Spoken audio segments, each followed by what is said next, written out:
No, that's not the missus singing in the shower. That is Susan Boyle, who, of course, looked to have Britain's Got Talent wrapped up.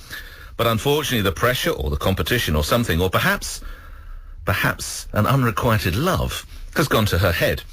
It's been reported that she's lost her cool at the hotel in which she's staying up in North London, and she used the four-letter word that I obviously can't use because I've got mortgages and bills to pay, plus maintenance. She used it not once, not twice, not 3 times, but 4 times, one of them to a police officer. She also apparently went crazy when she saw one of the judges, and you have to say, and I've known him a long time, he is having a great finals, with lines like, Simon Cowell's only upset because you've nicked his trousers, or what Simon Cowell knows about, I think, what was it, flower arranging? Could safely be written on the back of a postage stamp. Unrequited love for Piers Morgan. There's only one way to find out if the fact that the hairy singer has become the teary singer, or SuBo goes loco. Is it because of her unrequited love for Piers Morgan? Joins me now. Piers, something you want to confess?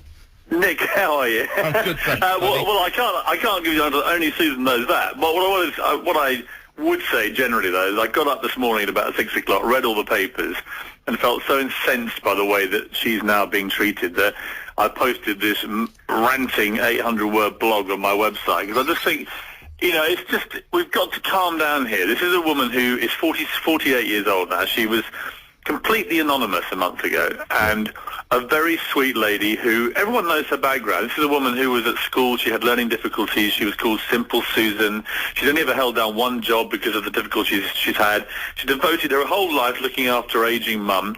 You know, she looks after her local church as a volunteer. She's an incredibly sweet, nice, gentle person who has been propelled through this show, which she had no idea how she'd get on. She thought she might, pass an audition. She may not. Suddenly, a month later, she's the biggest star on the planet. And I don't say that lightly. I've been in America the last month, and then 1 in 3 people that stop me are going on about Susan Boyle.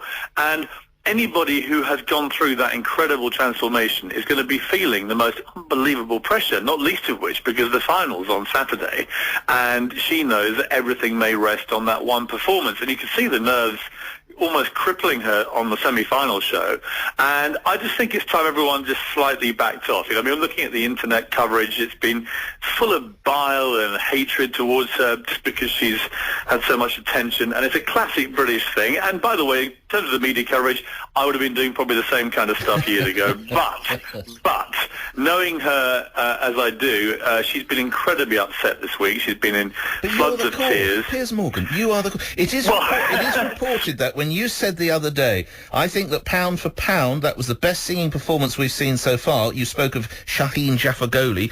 Susan Boyle went crazy, gave you a V sign, said the F word, and stormed off to bed from watching on the telly. Well, let's say, first of all, she totally denies doing it, and I think it's been massively exaggerated. I think what's gone on is that lots of reporters have been getting into the hotel where the contestants are, and I commend them in doing so. That is their job. But you and I know, Nick... You're in such a difficult position here. Well, it's not, to be honest, it's not, because I love the papers like you, but you and I, better than most, know how difficult this can be. And I think that she is getting just this ferocious attention. And my heart does go out to her a bit. She is in all, really upset about all this, and she's apparently really upset that she may have offended me and all this kind of thing. And it's like, you know what, Susan, all you have to concentrate on now is doing an amazing performance on Saturday. You're the red hot favourite.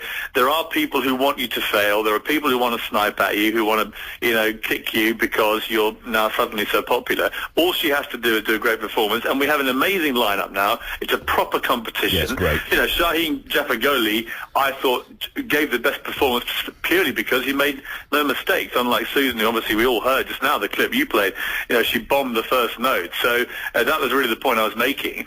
And I think we're in for a great night. But I just think it's, I read all the papers today, and I went, oh, come on, give the woman a break. She's the winner, she's a sweet person. Piers, the winner has to be Stavros. I know you think of me when you see that man I love Stavros. When you see that man running around, you're thinking of me. I know that. Well, to be honest with you, I actually thought it was you and Kelvin McKenzie, our old friend.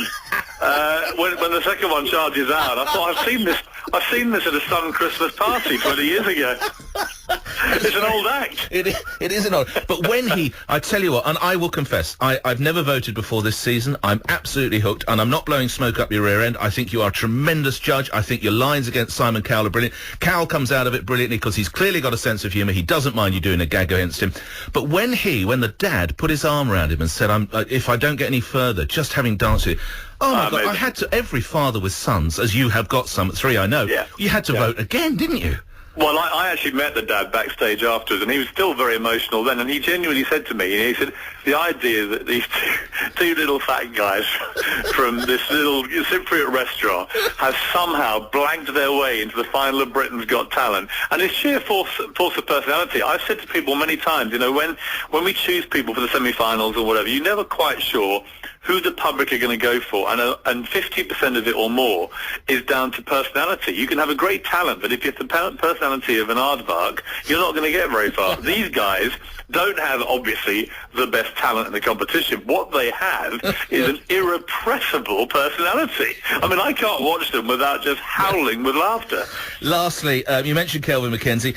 Piers, in his column today, I think you're a fan of his work, he says, I love the hype around Susan Boyle, but she's no Elaine Page. She won't win on Saturday. What do you think? Well, you and I, again, better than most, would know that almost every prediction, Kelvin, and I love him dearly and have done all my life, the idea that Kelvin could ever make a safe prediction about anything, we know how much money he's lost over the years on horses, football matches, politicians, and just about everything else. So I would say the one guarantee now that Susan Boyle is going to win is that Kelvin has backed her to lose. Good luck. Have a great night tonight. Thoroughly enjoying it. Well done, mate.